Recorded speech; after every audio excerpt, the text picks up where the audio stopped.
கடந்த 53 ஆண்டு காலமாக திரு கே ஏ செங்கோட்டையன் அவர்களுடனேயே எங்களுடைய பயணங்கள் இருந்தது. கடந்த 5.5 ஆண்டு காலமாக மட்டும் நாங்கள் கட்சி ரீதியாக அவரிடமிருந்து நானும் எனது தந்தையும் எங்களது குடும்பத்தை சேர்ந்த சிலரும் நாங்கள் விலகி இருந்தோம்.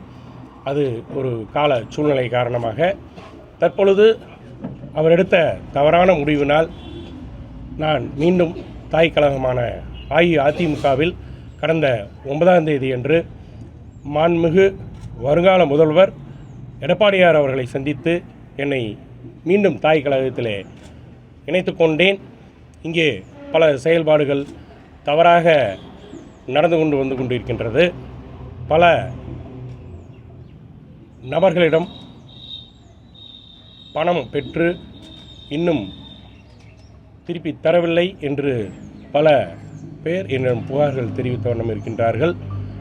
கடந்த 1980 1977 முதலாக சத்தியமங்கலத்திலே போட்டியிட்டு எனது சித்தப்பா திரு கே செங்கோட்டையன் அவர்கள் வெற்றி பெற்றார்கள். 1980 எனது சின்னத்தாத்தா திரு கே எம் சுப்பிரமணியம் அவர்கள் இங்கே காங்கிரஸில் போட்டி போடும் பொழுது அவர் நினைத்திருந்தால் மீண்டும் சத்தி தொகுதியிலே போட்டியிட்டிருக்கலாம். ஆனால் அவர் அவரது சித்தப்பாவை தோற்கடிக்க வேண்டும் என்ற ஒரு நோக்கத்தோடு அவர் அன்றைய தினம் இங்கே கோபி தொகுதி வேண்டும் என்று கேட்டு பெற்று புரட்சித் தலைவர் எம்ஜிஆரிடம் கேட்டு பெற்று இங்கே ஒரு போட்டியை உருவாக்கி இங்கே எங்களது உறவுகளுக்குள் மிகப்பெரிய ஒரு பிளவுகளை ஏற்படுத்த காரணமாகவும் இருந்தார் என்பதை இங்கே நான் தெரிவித்துக் கொள்கின்றேன். இன்றைய தினம் இங்கே கோபி சட்டமன்ற தொகுதியிலே எனது பணிகளை துவக்க இருக்கின்றேன். மாண்புமிகு எடப்பாடியார் அவர்கள் என்ன கட்டளைகளை இடுகின்றாரோ அந்த கட்டளைகளை ஏற்று தொடர்ந்து இங்கே பணியாற்ற இருக்கின்றோம்.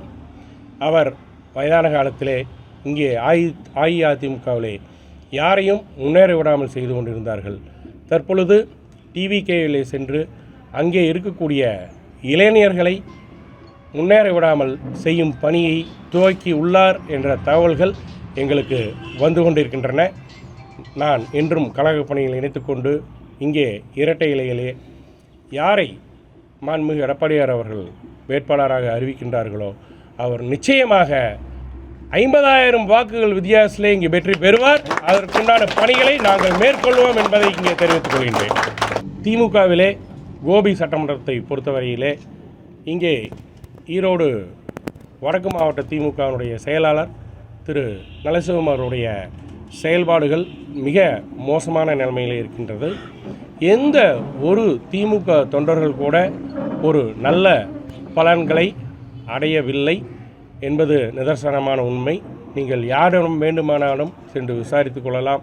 இங்கே பொதுமக்களுக்கு நன்மை தரக்கூடிய செயல்பாடுகளும் அங்கே கழக தொண்டர்களுக்கு நன்மை தரக்கூடிய செயல்பாடுகளையும் ஒரு செயல்பாடுகளை கூட இங்கே இருக்கக்கூடிய மாவட்ட செயலாளர் முன்னெடுக்கவில்லை என்ற குற்றச்சாட்டின் அடிப்படையிலே ஏற்பட்ட அதிருப்தியின் காரணமாக திராவிட முன்னேற்றக் கழகத்திலிருந்து விலகி மாண்புமிகு எடப்பாடியார் தலைமையிலே அஇஅதிமுகவில் சேர்ந்திருக்கின்றேன். கோபி மக்கள் ஏன் தோற்கடிக்க வேண்டும் என்று நீங்கள் திருச்செங்கோ குமரபாளையம் தொகுதிக்கு செல்லுங்கள். அங்கே தங்கமணியுடைய தொகுதி எவ்வாறு இருக்கின்றது என்பதை பாருங்கள். நீங்கள் சேலத்திற்கு செல்லுங்கள். சேலம் மாநகர் சேலத்திலே எவ்வாறு அவர்கள் பணிகளை மேற்கொண்டிருக்கின்றார்கள். எடப்பாடி தொகுதிக்கு செல்லுங்கள். எடப்பாடி தொகுதி எவ்வளவு முன்னேற்றங்கள் அடைந்திருக்கின்றன. இங்கே கடந்த காலங்களிலே குறிப்பிடத்தக்க அளவிலே எந்த விதமான ஒரு பணிகளையும் 9 முறை எம்எல்ஏயாக இருந்து கொண்டு குறிப்பிடத்தக்க அளவிலே செய்யவில்லை. ஏன் கோபியை ஒரு மாவட்டமாக கூட அவர் ரெவென்யூ அமைச்சராக இருந்த பொழுது கூட மாண்புமிகு அம்மா அவர்களிடம் கோரிக்கை வைத்திருந்தால் கோபிச்செட்டிப்பாளையத்தை தனி மாவட்டமாக அறிவித்திருப்பார்கள். ஆனால் அந்த ஒரு நல்ல முயற்சிகளை கூட எடுக்கவில்லை. பிளே ஸ்டோர் மற்றும் ஆப் ஸ்டோரில் இருந்து பாலிமர் செயலியை QR கோடு மூலம் பதிவிறக்கம் செய்யுங்கள். செய்திகளை உடனுக்குடன் பெறுங்கள்.